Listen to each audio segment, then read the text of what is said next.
The John Elliot Center for Architecture and Environmental Design is the result of an international design competition. And we're so proud of it, not just because of how it looks from the outside, but what it does for us on the inside. Let's go in and have a look. One of the exceptional things about this building is that the entire length of its 400 feet, which stretches from campus to downtown, is open. We can see all the way through it. And on this very special first floor, it organizes some key elements. A major stair that connects us to the upper floor studios, and we'll see those soon. But we also have a cafe that's built right into the first floor level. A cafe that currently, with the pandemic, is really out of commission. This would normally be full of tables and bustling with people who are studying, eating, and socializing in very good ways. A place where people from different disciplines are meeting one another, where faculty and students sit together. And along this route, our second major element is our gallery, our Larry and Sandra Armstrong Gallery, that hosts several exhibitions a year, exposing students to some of the most exceptional and thought-provoking work in the world. Right now, we have an exhibition from our Shidlowski Fellow, Zara Safaverde. Our second major venue along this long lobby that we have is the Scene Lecture Hall, a place where we not only have many of our major classes, but also the significant lecture series that we host takes part right here. And as we move down this very enlarged, wide lobby, this is the place where things like the Fashion Tech Hackathon and socials and evening dinners take place. And furthest west in our long lobby is the library reading room and the library overlooking downtown. Let's move down that direction.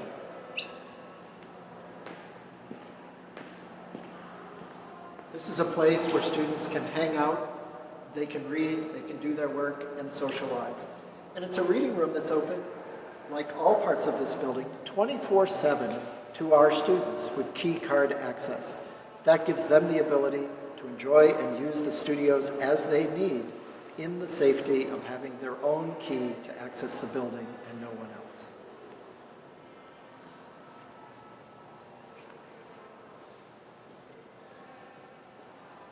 Along this console, you'll see some of the fourth year integrated design studio models.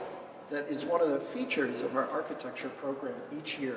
It's a competition that's juried by professionals from around the country that come in to look at the work and to award prizes for the best work done in their senior year.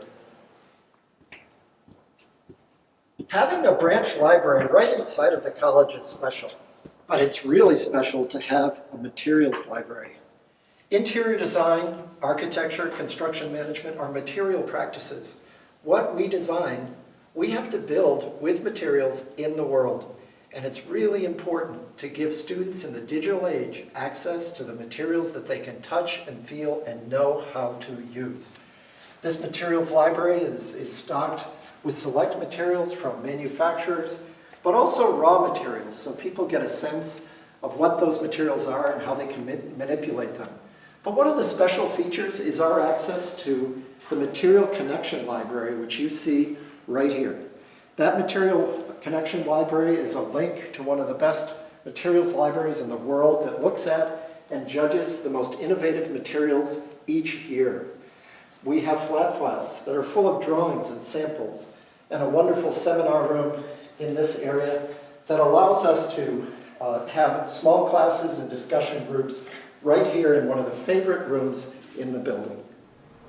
So we're in the middle of a pandemic. And our studios don't have the buzz and the activity that they typically have. Our desks are super spread out because we decided to teach in the best safe way. And we had to expand, and we moved to 9 different locations in order to spread people out, but to maintain a studio space for everybody who wanted one. And we've been successful in doing that without a high positivity rate at all. So we're very proud of that. But as soon as we can, we'll be back in here and the place will be vibrant and buzzing again. But again, our designers knew how to design this space. They designed a wonderful laboratory for learning in this large terraced hall. punctuated by these two crit boxes where work is reviewed. But in addition to that, we have this north two-thirds of the building in North Light. That's the studios. And behind that wall you see behind me, that's where the support spaces are that support what we do here. The digital print labs, the lighting laboratory, the computer labs, the fabrication labs, all those things that are the science that supports the art of what we do in the design studio. Studios are so important. They're the core of any given semester, where constellation of courses support what is synthesized in the studio, project-based learning taught by faculty members in a ratio of about 1 to 12 that act as coaches working with the students. You heard me say that we want to prepare our students for a rapidly changing world and about the acceleration of technology. Well, it's key that we prepare our students to be ready for the next generation of tools that are going to change the way we do everything, and even what we can possibly think about. This lab is a perfect example. The Robotically Augmented Design Lab, the RAD Lab, is really unique and novel in the way it's thinking not just about digital fabrication, which is something that's been worked on for quite some time now, but a way of assisting the designer through robotic applications. And you know, today we have a student here, Mona Hashemi, who's a Master of Science student in the Architecture and Environmental Design program, and I'd like you to introduce you to her and see what she has to say about this laboratory. Hi, my name is Mona Hashemi, and I'm a master's student at Kent State University. I work with Ibrahim Kusinti at RAD Lab. This lab is equipped with 2 robots. One of them is Kuka KR6, and the other one is Universal Robot.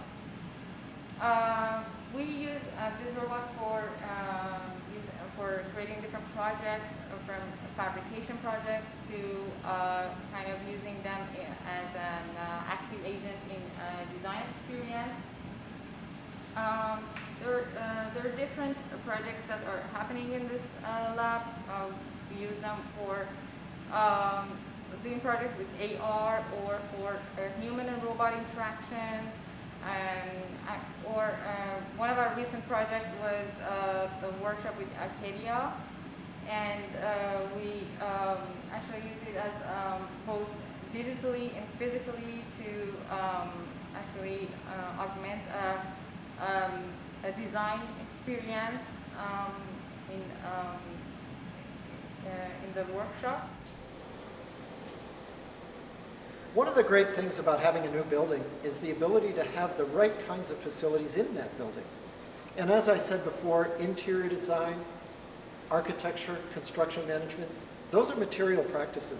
And as designers or builders, we need to understand the materials we're going to work with, and we need to understand the tools we're going to work with.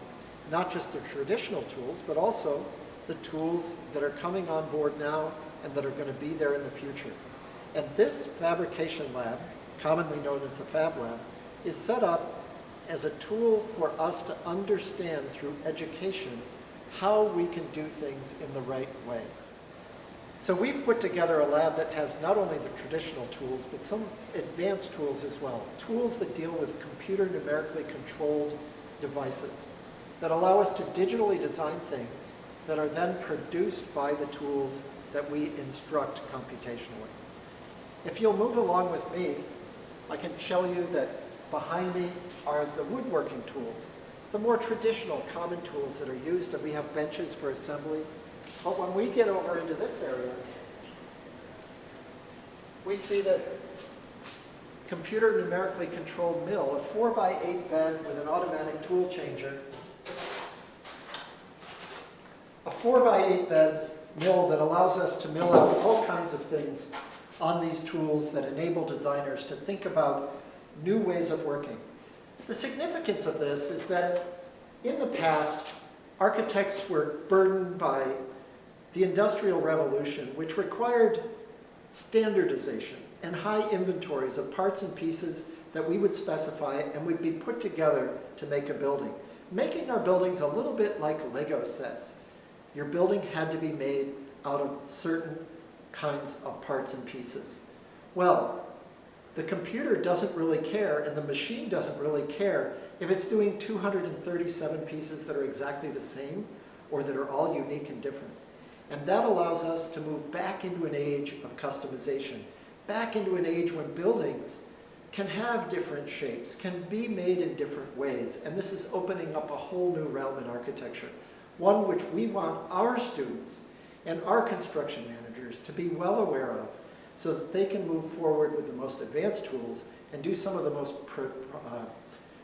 interesting projects in the world. We're very excited to give them that access.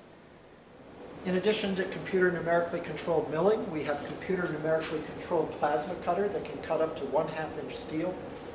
We have brake metal and all of the metal tools that we need, including MIG and TIG welding, as well as a vacuum former that allows us to look at how we can mold and make a variety of shapes out of plastics and other materials, either as the final product or as molds for the final product. And finally, let's move over and take a look at the large robot arm, the large KUKA. In the RAD lab, you saw 2 robot arms. They're the smaller type. But over here we have, and it's not in operation today, the larger KUKA arm behind the inside of the enclosure, which is for safety. It's a rapidly changing world. When I went to school, we drew on Mylar by hand. Well, now we use computers. And that means that, well, we still do some things by hand. And it's important to understand what we should do by hand and what we need to do in terms of using computers to enhance even the very things we can design and what we can make. And so now we have a digital output lab that all students have access to, whether it's for 3D printing, whether it's for laser cutting, whether it's for plotting print materials, color prints. But these are some of the important tools of the school of today and of tomorrow that we need to provide to each of our students and have a robust infrastructure for them to be able to do that. We're very proud to be a gateway building to the university and to be at the juncture between downtown Kent and the rest of the campus.